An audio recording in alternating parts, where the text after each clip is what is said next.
اب میں آپ کے سامنے جو اہل حدیث مکتب فکر ہے وہ آپ کے سامنے بیان کرنا چاہتا ہوں کہ جو اصل اس مسلک کی، اس ویژن کی، اس تھاٹ کی جو اساس ہے وہ کیا ہے۔ آج کل جو لوگ اس مسلک کو ریپریزنٹ کرنے والے ہیں، کیا وہ جو ان کے بزرگ گزرے ہیں، جو ان کے محدثین گزرے ہیں، جو ان کے فقہا گزرے ہیں، یا جو ان کی مسلک کے پرچار کرنے والے بڑے بڑے لوگ، بڑی بڑی ہستیاں، بڑی قاداور ہستیاں گزری ہیں، ان کے نظریات کیا تھے، ان کے عقائد کیا تھے اہل بیت اطہار کو لے کر، اور آج کل کے جو اہل حدیث بنے ہوئے ہیں، جو علماء بنے ہوئے ہیں، جو خطباء ہیں، وہ ان کے ویژنز کیا ہیں، ان کے تھاٹ کیا ہیں، جو سعودی عرب میں بیٹھ کر وہ لال رومال ایسے باندھ کے وہ جو مسلک اہل حدیث کو ریپریزنٹ کرنے والے ہیں، کیا ان کے جو عقائد، ان کے جو نظریات ہیں، ان کے جو ویژن ہیں، کیا ان کے بزرگوں کے ساتھ، ان کے سلاف کے ساتھ کہیں ٹکراتے تو نہیں ہے؟ اب یہ میں ایک نقطہ آپ کے سامنے بیان کرنا چاہتا ہوں، اور بدقسمتی یہ ہے کہ جس بندے نے بھی، چاہے وہ اہل حدیث ہے، چاہے وہ دیوبند ہے، چاہے وہ اہل سنت ہے، جس بندے نے بھی اہل بیت اطہار کی محبت کو، ان کی عظمت کو، ان کی افضلیت کو، ان کی فضیلت کو، ان کے مقام اور مرتبے کو، ان کی قدر و منزلت کو دنیا تک کنوے کیا ہے، ڈلیور کیا ہے، لوگوں تک پہنچایا ہے، حق بات کی ہے، ڈنکے کی چوٹ پہ بات کی ہے، تو ہمیشہ جو اس کے نام نہاد جو تنگ نظر قسم کے لوگ تھے، انہوں نے اسی شخصیت کو مسلک سے ہی خارج کر دیا، یعنی وہ ہمارے ہی نہیں، یعنی جس نے حق بات کی اس پر یا تو رافضیت کے فتوے آ گئے، تو یا اس کو مسلک سے نکال دیا گیا۔ یہ ایک المیہ ہے۔ تو اس کے اوپر میرے بے شمار جو دلائل ہے نا، یعنی مقام اہل بیت عند المسالک، وہ الگ سے ایک بڑا طویل لیکچر میرا آلریڈی ریکارڈ ہو چکا ہے، میں اس کی طرف جانا نہیں چاہتا۔ اب میں مختصر اور جامع جو ہے مضمون آپ کے سامنے بیان کرنے لگا ہوں ہر ایک مسلک کے حوالے سے۔ اب میں اہل حدیث جو مکتب فکر ہے اس کے بارے میں آپ سے بات کرنا چاہتا ہوں۔ اس مسلک کے جو دو بہت بڑے نام ہیں، علامہ ابن تیمیہ اور علامہ وحید الزمان، ان دو کے بارے میں مختصر سی بات کرنا چاہتا ہوں، اور یہ اتنی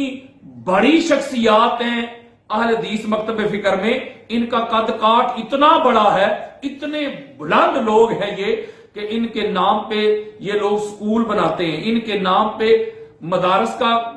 جو ہے قائم کیے جاتے ہیں، ان کے نام رکھے جاتے ہیں، بے شمار سیمینار کیے جاتے ہیں ان کے نام پہ، جو ان کی خدمات ہیں ان کے اوپر کتابیں لکھی گئی ہیں،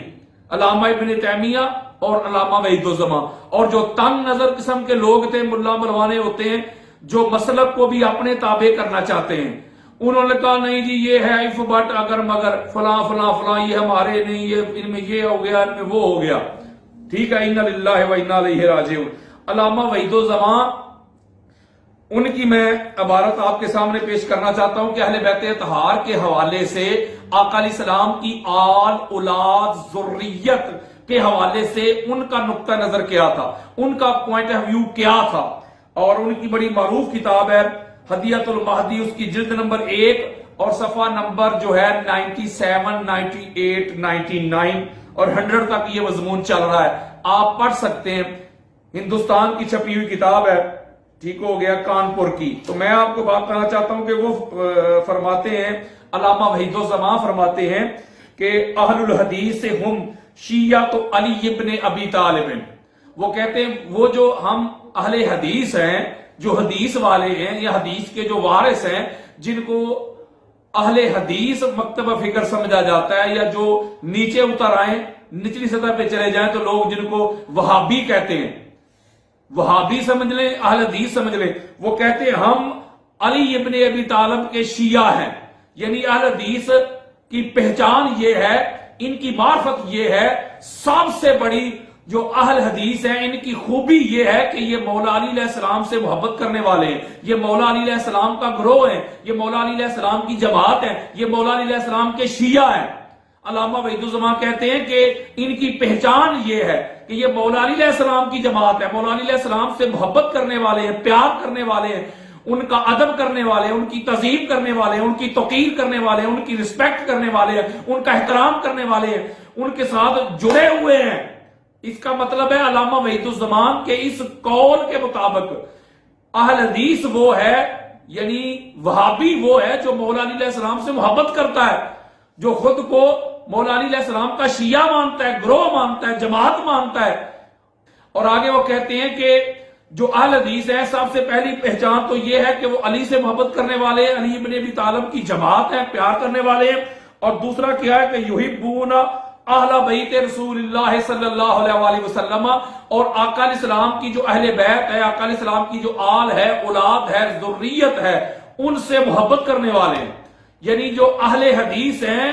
وہ حضور علیہ السلام کی اہل بیت کے محب ہیں، ان سے پیار کرنے والے ہیں، محبت کرنے والے ہیں، مودت رکھنے والے ہیں، ان کی تعظیم اور توقیر کرنے والے ہیں۔ اور آگے فرمایا وَيَتَوَلَّوْنَهُمْ، اور ان سے دوستی رکھنے والے ہیں، حضور کی اہل بیت اطاعت کے ساتھ ان کو دوست سمجھنے والے ہیں۔ وَيَحْفَظُونَ فِيهِمْ وَصِيَّةَ رسول اللہ صلی اللہ علیہ وسلم، اور اس معاملے میں رسول اللہ صلی اللہ علیہ وسلم کی جو وصیت ہے آخری ایڈریس میں، اس کو یاد کرنے والے ہیں کہ جو حضور علیہ السلام نے فرمایا تھا اذکرکم اللہ فی اہل بیتی، میں تم کو آخری خطبہ میں جو صحیح مسلم میں بھی حدیث موجود ہے، حضور نے فرمایا تھا میں تم کو اپنی اہل بیت کے معاملے میں اللہ کی یاد دلاتا ہوں۔ یہ علامہ وحید الزمان کہہ رہے ہیں۔ سب سے پہلے علی علیہ السلام کی جماعت، علی علیہ السلام کا گروہ ہے، ان سے پیار کرنے والے، پھر رسول اللہ کی اہل بیت سے پیار کرنے والے، ان سے محبت کرنے والے، ان سے دوستی رکھنے والے، اور اہل بیت کے معاملے میں جو رسول اللہ صلی اللہ علیہ وسلم نے وصیت فرمائی تھی اس وصیت کو یاد رکھنے والے ہیں۔ یعنی جو حضور نے فرمایا اذکرکم اللہ فی اہل بیتی، اور میں تمہارے اندر دو بھاری چیزیں چھوڑ کے جا رہا ہوں، وَإِنِّي تَارِكٌ فِيكُمُ الثَّقَلَيْنِ کتاب اللہ وَإِطْرَتِي أَهْلَ بَيْتِي، ایک اللہ کی کتاب اور دوسری میری اطرت۔ یعنی علامہ وحید الزمان یہ کہہ رہے ہیں کہ اہل حدیث وہ ہیں، اہل حدیث کا اطلاق ان پر ہوتا ہے جو مولا علی سے پیار کرے، حضور کی اہل بیت اطہار سے پیار کرے، حضور علیہ السلام کے آخری خطبے کو یاد رکھے، اس وصیت کو یاد رکھے، اور اس کو کہیں گے کہ یہ اہل حدیث ہے۔ اور آگے جو جملہ کا ہے اللہ کی عزت کی قسم، اگر دلوں سے حسد اور بغض اور اناد اور کینہ نکل جائے تو نہ کوئی اہل سنت رہے گا، نہ کوئی اہل حدیث رہے گا، نہ کوئی دیوبند رہے گا، نہ کوئی اہل تشیع رہے گا، سارے حسینی ہو جائیں گے۔ یہی تو میں کہتا ہوں کہ واقعہ کربلا کے بعد مسئلہ کی دور رہ گئے، ایک یزیدی دوسرا حسینی، سارے حسینی ہو جائیں گے اگر بڑوں کو پڑھ لیں۔ آگے جو جملہ ارشاد فرمایا وہ سنیں، وہ لکھتے ہیں وَيُقَدِّمُونَ قَوْلَ أَهْلِ الْبَيْتِ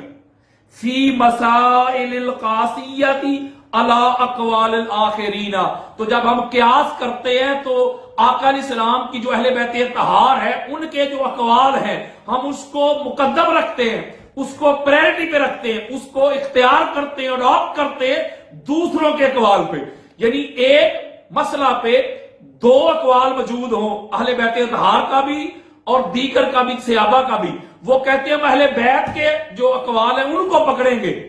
اس معاملے میں اگر سیم دونوں کے، صحابہ کے اقوال کو نہیں پکڑیں گے، ہم اہل بیت کو پکڑیں گے، یعنی فوقیت اہل بیت کو دیں گے، برتری اہل بیت کو دیں گے، مقدم اہل بیت کے اقوال کو رکھیں گے۔ جو اس طرح رکھے گا وہ ہے اہل حدیث۔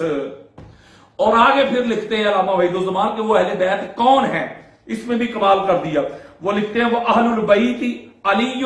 والحسن والحسین وفاطمہ واولاد فاطمہ واولاد اولادہم الی یوم القیامہ۔ وہ کہتے ہیں اہل بیت کون ہے، وہ مولا علی علیہ السلام ہے، ان کے بیٹے امام حسن ہے، امام حسین ہے، پاک بھی فاطمہ الزہرا سلام اللہ علیہا ہے، آگے ان کی اولاد ہے، اور آگے ان کی اولاد کی اولاد جو قیامت تک آنے والی ہے وہ ہیں اہل بیت۔ سبحان اللہ۔ علامہ وحید الزمان نے بھی یہ بات کر کے فتنے کا کلا کما کر دیا۔ انہوں نے کہا کہ اہل بیت وہ ہیں جو علی اور فاطمہ کی اولاد ہے، وہ ہیں حضور کی آل، اولاد، حسب، نسب، ذریت۔ تو لہذا ہم اہل بیت سے بڑھ کر نہ کسی کو فضیلت میں مانتے ہیں، نہ اہل بیت سے بڑھ کر کسی کے قول کو معتبر مانتے ہیں۔ ایک مسئلہ میں، ایک ہی بات میں اگر دو الگ الگ رائے ہوں، اقوال ہوں، تو ہم اہل بیت کی طرف جائیں گے، دوسروں کی طرف نہیں جائیں گے۔ اہل بیت کے جو اقوال ہیں ان کو مقدم رکھیں گے، اہل بیت کے جو اقوال ہیں ان کو اہم سمجھیں گے، ان کو اعلیٰ سمجھیں گے، ان کو عرفہ سمجھیں گے، ان کو ہم اختیار کریں گے دوسروں کی بجائے۔ اس کا مطلب ہے علامہ وحید الزمان نے اہل حدیث مکتب فکر کی اساس بیان کر دی کہ یہ ان کی اساس اہل بیت کی محبت ہے، اس کا خمیر اہل بیت کی محبت ہے اور اہل بیت کی غلامی ہے، ان کی مودت ہے، ان کی تعظیم ہے، ان کی توقیر ہے، ان کا ادب ہے، ان کا احترام ہے، ان کے ساتھ دوستی ہے، ان کے ساتھ پیار ہے، ان کے ساتھ یاری ہے، ان کا ادب اور احترام ہے۔ اور دوسرا فرما دیا کہ یہ سب سے اعلیٰ ہے، یہ سب سے عرفہ، ان کی بات حجت ہے ہمارے ہاں، اس کو پکڑیں گے، ان کی بجائے دوسروں کو نہیں پکڑیں گے۔ اور آگے اہل بیت جو ہے ان کو بھی ڈیفائن کر کے بتا دیا کہ یہ اہل بیت ہے۔ اس کا مطلب ہے کہ علامہ وحید الزمان کے مطابق اہل بیت وہ ہیں جو حضور علیہ السلام نے ڈکلیئر کر دیے، مولا علی، پاک بی بی، امام حسن، امام حسین، آگے ان کی آل اولاد جو قیامت تک آنے والی ہے۔ اس کا مطلب ہے اہل حدیث بھی وہ جو اہل بیت کے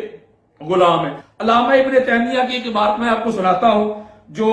منہاج السنہ میں آپ نے جلد نمبر 4 صفحہ نمبر 549 میں بیان کی ہے۔ علامہ ابن تیمیہ فرماتے ہیں کہ امام حسین علیہ السلام، اس میں کوئی شک نہیں کہ آپ کو مظلومیت کی حالت میں شہید کیا گیا، قتل کیا گیا کربلا کے ریگزار میں، فلا ریبہ انہو قتل مظلوما شہیدا، اور آپ کو اور آپ کے ساتھیوں کو جو شہید کیا گیا۔ اور آپ فرماتے وقتل الحسین علیہ السلام معصیت للہ و رسولہ، کہ امام حسین علیہ السلام کو جنہوں نے قتل کیا، شہید کیا،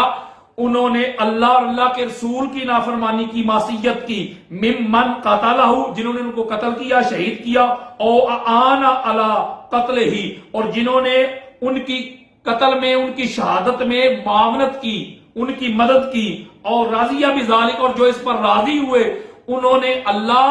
اور اللہ کے رسول کی نافرمانی کی۔ یعنی یہ علامہ ابن تیمیہ اپنے مسلک کی پہچان بتا رہے ہیں۔ وہ کہہ رہے ہیں اہل حدیث وہ ہیں جو امام حسین علیہ السلام کو حق پر سمجھیں، ان کا دفاع کریں، ان کی شہادت کو مظلومیت سمجھیں کہ ظلم کے ساتھ ان کو شہید کیا گیا، ان کو اور ان کے بھائی کو شہید کیا گیا، انہوں نے اپنے مقام اور مرتبے کو پا لیا، بڑے اعلیٰ مرتبے کو پا لیا، بڑے افضل مرتبے کو پا لیا، اور جو ان کے دشمن تھے ان سے برات کا اعلان کریں، جنہوں نے ان کے ساتھ تعاون بھی کیا مولا حسین علیہ السلام کے دشمنوں کے ساتھ، یا امام حسین علیہ السلام کی شہادت پہ جو راضی بھی ہوئے، وہ یہ نہ سمجھیں کہ انہوں نے امام حسین علیہ السلام کی مخالفت کی۔ علامہ ابن تیمیہ کہہ رہے ہیں کہ انہوں نے اللہ اور اللہ کے رسول کی معصیت کی ہے، اللہ اور اللہ کے رسول کی نافرمانی کی ہے، اللہ اور اللہ کے رسول کے ساتھ عداوت اور دشمنی رکھی ہے۔ پتہ چلا جو امام حسین علیہ السلام کے دشمنوں کو رضی اللہ کہیں، ان کو جنت میں گھسیڑنے کی باتیں کریں، ان کا مسلک اہل حدیث کے ساتھ بھی کوئی تعلق اور واسطہ نہیں ہے۔ علامہ ابن تیمیہ نے اس فتنے کا کلا کما کر دیا کہ اہل حدیث فقط وہ ہیں جو امام حسین کو حق پر سمجھے، ان کی شہادت کو ظلم سمجھے، مظلومیت سمجھے، اور ان کے قاتلوں پر تان کریں، لعنت بھیجیں، ان پر برات کا اعلان کریں، اور ان کو حق میں نہ سمجھے، ان کو رسول اللہ کے نافرمان سمجھے، اللہ کے نافرمان سمجھے، اور جو ان کے مددگار تھے یا اس مسئلے پہ جو خوش ہونے والے تھے ان پر بھی لعنت بھیج کے برات کا اعلان کریں گے تو وہ اہل حدیث ہیں۔ آج خود کو اہل حدیث کہلوانے والے آج امام حسین علیہ السلام کے دشمنوں کو ان کے قصیدے پڑھیں، ان کو رضی اللہ کہیں، ان کو کئی قسطنطنیہ کی حدیث کو شیلٹر فراہم کر کے جنت میں گھسیڑنے کی کوشش کریں، نہ ملا جی، نہ وہ اہل حدیث ہے، نہ وہ دیوبند ہے، نہ وہ اہل سنت ہے، بلکہ وہ تو انسان ہی نہیں، انسانیت سے خارج ہو جاتا ہے جس کے دل میں اہل بیت کی محبت نہیں ہے۔ اس کا مطلب ہے علامہ ابن تیمیہ کے اس فرمان کے مطابق اہل بیت اطہار کی محبت تھی، رسول کی محبت، رسول کی اللہ کی، اہل بیت کی گستاخی بے ادبی یہ رسول اللہ کی گستاخی اور بے ادبی، اور رسول اللہ کی گستاخی اور بے ادبی جو ہے وہ اللہ کی گستاخی اور بے ادبی ہے۔ یہ بات اپنے پلے باندھ لیں۔ میں اہل حدیث مکتب فکر کے جو ہمارے بیٹے بیٹیاں نوجوان جو بزرگ ہیں ان کو ان کی کتابیں سنا رہا ہوں، اور یہ علامہ ابن تیمیہ کی منہاج السنہ ہے، اس کی جلد نمبر 4 صفحہ 549 ہے۔ تو میں آپ سے بات کرتا ہوں کہ خدا را میں نہیں کہتا کہ آپ اہل سنت بن جائیں، میں کہتا ہوں کہ آپ اپنے مسلک پہ آ جائیں یار۔ اہل حدیث کی اساس کیا ہے؟ اس کی بنیاد کیا؟ اہل بیت کی محبت ہے اور اہل بیت کے دشمنوں پہ لعنت ہے۔ یہ کیسے حدیث ہے آپ اہل بیت کے دشمنوں کو رضی اللہ کہیں، ان کو جنت میں گھسیڑنے کی باتیں کریں؟ تو آپ اہل حدیث بھی نہیں ہیں۔ اللہ تعالی ہم کو حق بات کہنے کی، سمجھنے کی توفیق عطا فرمائے۔ وما علیہ الا البلاغ المبین۔